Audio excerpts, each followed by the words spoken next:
Good morning, everyone. Good morning.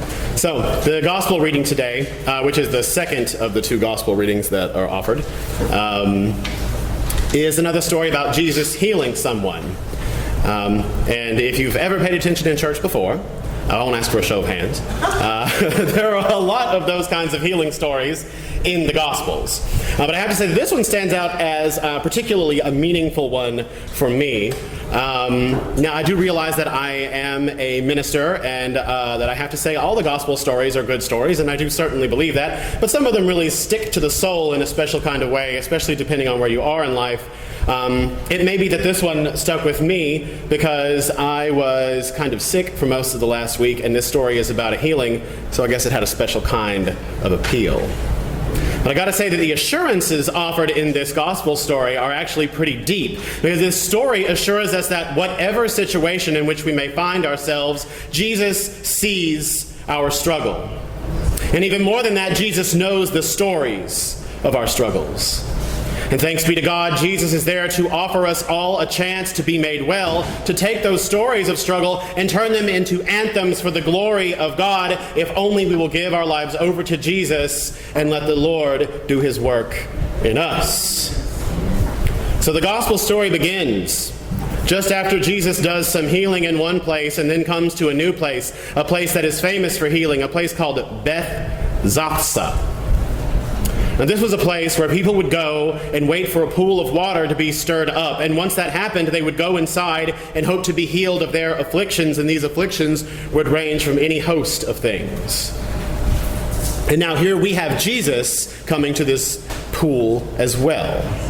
And when he gets there, he sees that in all 5 porticos there are people who are sick, there are people with disabilities, then they are lying by the water that is supposed to heal. They're waiting, they're hoping for some kind of deliverance or some kind of mercy, some kind of healing or some kind of change in life that will make things easier. And when Jesus gets there, he sees the need, he sees the desperation, he sees the hope, and he sees the faith that brought all of them to this pool. Now, I know all of us at some point have been by a pool in life like that before.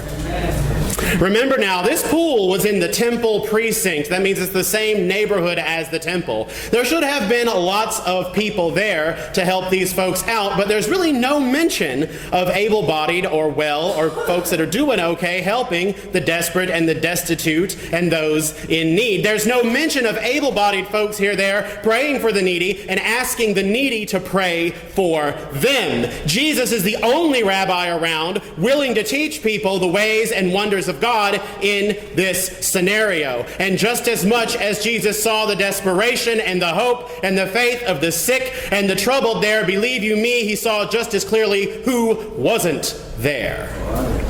And let me tell you, that said something about their faith and their hope and their priorities too. So lying there among the desperate and the hopeful was one man who stood out in particular to Jesus, whom Jesus noticed more than the others. Jesus looked upon him and knew that the man had been ill for 38 years. 38 years he suffered disability and pain. 38 years he had suffered life in the gutter and the margins of that society, ignored and mocked and taken advantage of and condescended to, not treated like he was a full person because he was different. 38 years of being kept from regular society where people came and went as they pleased and had no time for people like him who were at the mercy and kindness of others. Jesus saw this man and he knew this man's struggle. Now this is a message of hope for all of us, folks. It's not just that Jesus sees, it's that Jesus knows. He knows the stories of people. He knows the stories of all people. So when you worry that perhaps no one knows your pain or your struggle, when you're worried that no one knows the depth of the bitter tears that you have wept and the sleepless nights that you have endured in your most trying times, when you're worried that no one knows your troubles or your trials or your tribulations, the ways in which you've been tossed about or tossed aside or made to feel ignored or put down, you do not need to worry for long. Jesus sees you. He sees all of us lying in the portico, hoping for healing, and Jesus knows us all. He knows our pains, he knows our wounds, he knows our struggles. Unfortunately for us, Jesus doesn't just see and know our pains, he offers us a chance to be made well. In the story with the sick man, Jesus looks at this man who has been sick for 38 years and has been lying by a portico by the pool for a very long time and asks him why he hasn't entered the waters. "Do you not wish to be made well?" Jesus asks him. The man's response is a kind of surprising one. Jesus asks him kind of a yes or no question. Do you want to be well or not? And this guy doesn't say yes or no. He says that he hasn't been made well because when the waters are stirred up and the healing properties are activated, he has no one there to help him into the water. He can't walk due to his illness, and the other folks who come to be healed, no one out of that whole group, no one, not a single person in 38 years has bothered to help this man get in the water when he needed it. They just walked past him or walked over him like some stampeding herd to get what they want. They trample over the most needy and the ill. They ignore the most desperate or the destitute, the crowds who believe in the healing power of the waters, who have come to the neighborhood of the temple to get this healing for themselves, pushed their way past this man to heal themselves and then leave. Now, I'd like to say that things aren't like that these days, but let me tell you the notion of every man for himself or looking out for number one hasn't really gone anywhere. And it's just as much a problem now as it was back then. You see, I know that there are stories of individuals who serve others so selflessly, and there are even more people who serve than there are stories to tell about it. There are secret, silent saints who go about doing good works of great compassion and mercy, and you'd never know it. Amen. But there are also a lot of people who are just looking out for number one. There are a lot of people who want to get theirs and go home and do it no matter what it takes. And sometimes we have those moments ourselves. But this brings me back to a point I made earlier. Jesus sees the secret saints of the gospel and their good work. And Jesus also sees those who are part of the masses, walking all over and right by others in need. And he also sees the needy, the wounded, the sick. And let me tell you, that is all of us at some point or another. Jesus sees all of us in these moments and asks us the same question that he asked the man in this story: do you not wish to be made well? This is another way of Jesus asking us if we want salvation. You see, because sin is the fracture of our relationship with God, one another, ourselves, or the rest of creation. So salvation is healing of that wound that we caused. Do you not wish to be made well? Jesus asks us. Jesus asks all of us who lie sick and desperate in the portico just outside the pool. You could answer that a simple yes or no, but I don't think I'd recommend that always. The man in the gospel responded to Jesus' question by telling Jesus his story.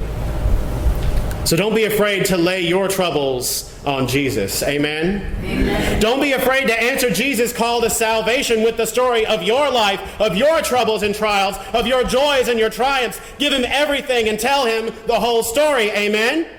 He knows it already, but when you tell him that story, you are giving it to him. When you do that, you are making it part of his story. You're making that free choice to make him Lord of your life, author of your story. You're inviting him to come into your life and laugh and cry and hurt and heal with you. Don't be afraid to lay that on the Lord, and don't be afraid to tell the story of how the Lord has helped you through. Amen?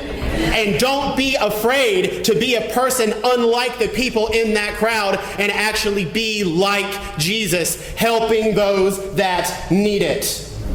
Because you should. Because they matter. And one day, you'll need help too.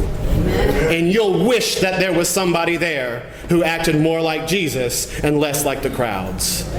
So after that man tells Jesus his story, Jesus does not go and stir up the waters for him. He just tells the man to stand up and he's healed instantly. He stood up, took his mat, and he walked away. You'll notice that the gospel segment today ends with a little sentence that says, "This day was the Sabbath."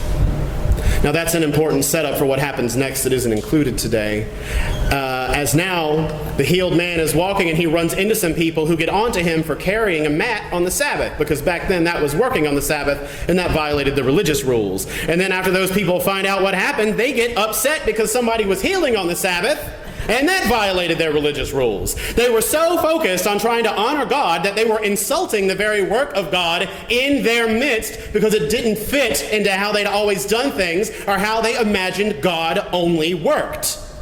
Now I ask you, where were these people when this man was lying on the portico 6 other days a week that weren't the Sabbath and needed to be healed?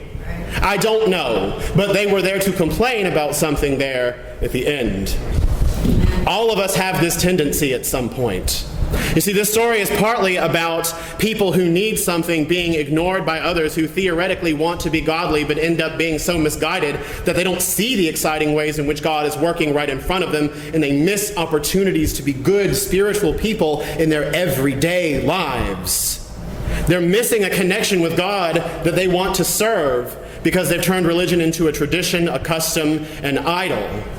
And they care more about that than the free Spirit of God sweeping across the land. Now, I'm not saying to turn church into a free-for-all, and I'm not saying to abandon all our traditions. What I am saying here is that you've got to be careful not to miss the forest for the trees when it comes to this stuff. You've got to be careful not to get so distracted and caught up in the minor things that we miss the big stuff. When we walk right past the person in need, we walk right past God in our very midst. When we shun a person who's testifying to the glory of God in their lives because they do it a little differently, we shun the Spirit of the living God. Amen. So today, I call on us all, myself included, to start being more mindful of how it is that this gospel story has told us the Lord works in our world today. I pray that our eyes sharpen to the needs of others so that we don't just move right by them. And I also pray that we will be more like the man who lays his struggles on the Lord and then lets Jesus work in his life. I pray that we will be like that healed man, taking up our mat and being strong, letting our lives testify to the glory of God. And like that healed man, I pray that our lips testify to the good things God has done and the good things God is doing right here at St. Cyprian's. God is the living water in the portico, the giver of grace and power, the balm in Gilead that will heal us all. And I say we join Jesus in that good work. Amen. Amen.